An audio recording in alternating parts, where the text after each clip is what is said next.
आज जिल्ह्यामध्ये कुठलीही गोष्ट घडली म्हणजे मी अशा परिस्थितीमध्ये आहे की कुठल्याही प्रकारे काही जरी घडलं तरी न कळत माझं नाव त्यामध्ये टाकलं जातं. कोणाचा खून झाला तरी मीच दोषी, खून झाल्यावर कारवाई झाली तरी मीच दोषी, रस्त्यामध्ये खड्डे पडले तरी मीच दोषी. नगर मनमाडच्या बाबतीत मी माझी स्पष्ट भूमिका मांडतो की आज नगर मनमाडचं काम होत असताना कोल्हारच्या पुलाच्या एका बाजूला रस्ता झालेला आहे आणि कोल्हारच्या पुलाच्या दुसऱ्या बाजूला रस्ता झालेला आहे. ठेकेदार तोच आहे, मटेरियल तेच आहे, खडी तीच आहे. मग असं काय घडलं की पुलाच्या पलीकडं 55 किलोमीटर मध्ये एकही खड्डा पडत नाही आणि इकडे मात्र रस्ता पूर्ण धसलेला आहे. याचा विचार आपण करणं आवश्यक आहे. कारण की तिथं त्या ठेकेदाराला पूर्णपणे संरक्षण मिळालं.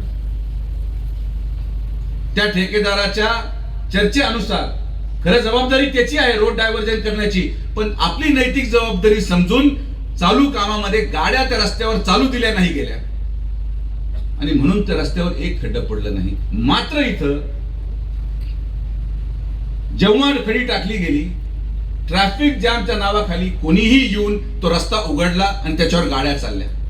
जे ब्रिज तुटलेले आहेत, या ब्रिजवर त्याचा क्युरिंग पिरियड 28 दिवस होता, पण 5व्या दिवशी त्याच्यावर गाड्या घालण्यात आल्या. ही वास्तविकता आहे. राहुरीच्या ट्रॅफिक जॅम मध्ये तुम्ही सगळे साक्षीदार आहात की मीच एकटा बसून ती ट्रॅफिक जॅम काढत होतो. ते लोक कुठे होते जे आज व्हिडिओच्या माध्यमातून नगर मनमाडची अवस्था दाखवण्याला ज्यांना वेळ आहे, आज ज्यांना आंदोलनासाठी रस्त्यावर यायला वेळ आहे, जेव्हा ट्रॅफिक जॅम मध्ये लोक त्रस्त होते तेव्हा हे लोक कुठे होते? कुणी थांबायला तयार नाही. खडी टाकली, डांबर टाकलं का लगेच त्याच्यावर गाडी चालल्या. कसा रस्ता टिकणार? कॉन्ट्रॅक्टर दोषी आहे, 100% आहे. पण एक गोष्ट मी तुम्हाला आवर्जून सांगतो की जर हा कॉन्ट्रॅक्टर पळून गेला तर मग या रस्त्याला कोणीच वाली नाही. माझं काम तुम्हाला अवगत करणं आहे. मी खासदार नाही, ज्याला लोकांनी निवडून दिलं त्यांचा पत्ता नाही, कोणीच्या रस्त्याला वाली नाही. मी आवर्जून त्या राहुरीमध्ये ट्रॅफिक जाम होऊ नये म्हणून भाऊ आपल्याला सांगू इच्छितो की या रस्त्याचं डायव्हर्जन साठी होमगार्डचा 7.5 लाख रुपये पगार मी माझ्या खिशातून दिला, म्हणजे राहुरीचा ट्रॅफिक जाम होऊ नये म्हणून. मी माझ्या 7.5 लाख रुपये घातले. काय कारण आहे? पुढे लोकसभा लागली आहे किंवा पुढे काय झालंय असं नाही. आपण या नैतिकतेने जगतो की या रस्त्याचं काम झालं पाहिजे. तर ज्या मानसिकतेत मी काम करतोय, ज्या मानसिकतेत सत्यजित कदम काम करतात, त्याच मानसिकतेत प्रत्येकाने पुढाकार घेऊन थोडा त्रास सहन करून आपल्याला हा रस्ता पूर्ण करायचाच आहे ही भावना ठेवा. तुम्ही थोडं सहकार्य करा, तुम्ही थोडा त्रास सहन करा. डिसेंबर एंड पर्यंत रस्ता मी तुम्हाला पूर्ण करून देतो हा शब्द माझा तुम्हाला. वास्तविकतेमध्ये आपण राहायला शिकलं पाहिजे. आता त्या ट्रम्पनी इराणवर मिसाईल टाकताना या ठेकेदाराला विचारलं होतं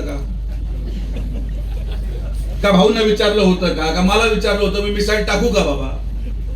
मी मिसाईल टाकल्यावर त्याचा काय परिणाम होणार? आणि मी देवा शपथ सांगतो असा वेळा माणूस मी माझ्या उभ्या आयुष्यात पाहिला नाही. सकाळी म्हणतो बंद, संध्याकाळी परत बॉम्ब टाकून देतो, परत सकाळी बंद, परत म्हणतो मी आता हे केलं. म्हणजे त्या माणसाच्या नादी न लागणं हेच आपल्यासाठी योग्य आहे. आज डांबर न मिळत असल्यामुळे भाऊ या कॉन्ट्रॅक्टरला डांबर दिल्लीहून आणावं लागतं गाडीने.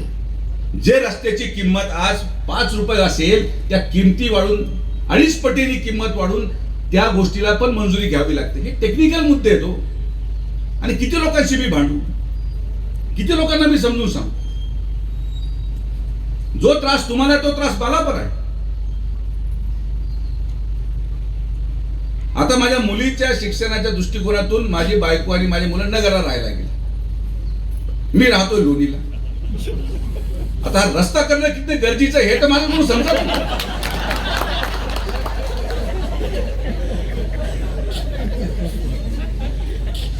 मला पण बरं वाटतं रस्ता खराब आहे पण करावंच लागणार, त्याला पर्याय मला जावं यावं लागतं. जो त्रास तुम्हाला आहे तो त्रास मला आहे. कदाचित तुम्ही इथून निघाला तर राहुरीला थांबालो, मला रोज नगरहून येऊन जाऊन करायचं. तर जनतेच्या त्रासाला आम्ही पूर्णपणे ज्ञात आहोत, पण या त्रासाचं उत्तर आंदोलन नाही, या त्रासाचं उत्तर ठेकेदाराच्या लोकांना मारहाण करणं नाही. राहुरीमध्ये रात्री त्या ठेकेदाराच्या लोकांना जे साईड गटर करत होते त्यांना हाणलं. आज एकही कर्मचारी त्या ठेकेदाराचा राहुरीमध्ये जायला तयार नाही. काय केलं पाहिजे? कोण जाणार तिकडे? मी जाऊन आता कॉन्क्रीट आणि सेंटरिंगचं काम करू? असं नाही होऊ शकत. आणि तुम्हाला माझं बोलणं वाईट वाटत असेल, मी याच्यावर पण ट्रोल होणार आहे. करा, किती ट्रोल करायचं मला काही फरक पडत नाही. तुम्ही ट्रोल करा, काही करा, पण दोन गोष्टीची वास्तविकता समजून घ्या. हा रस्ता या ठेकेदाराकडून झाला नाही तर परत होणार नाही. आणि दुसरा, हा रस्ता कोणी पूर्ण करू शकतो तो फक्त सुजय विखे पाटीलच पूर्ण करू शकतो, ही पण वास्तविकता. महाराष्ट्राचे सर्वमान्य दैनिक समर्थ गावकरी, अहमदनगर, पुणे, नाशिक, जळगाव, धुळे, नंदुरबार, सोलापूर, कोल्हापूर, सांगली, सातारा, मुंबई, ठाणे, पालघर, रत्नागिरी, रायगड, सिंधुदुर्ग, नांदेड, उस्मानाबाद, बीड, औरंगाबाद, नागपूर, गडचिरोली, भंडारा, गोंदिया, अकोला, यवतमाळ, बुलढाणा येथून एकाच वेळी प्रसिद्ध होणारे एकमेव दैनिक, सर्वसामान्य जनतेचे खुले व्यासपीठ. संपादक आहेत विश्वासराव आरोटे. मोबाईल नंबर आहे 9423 38 85 08. दुसरा मोबाईल नंबर 9423 46 72 72. तिसरा मोबाईल नंबर 75 88 15 0001. वेबसाईट आहे sgavkari.com. मेल आय डी आहे akl gavkari@gmail.com.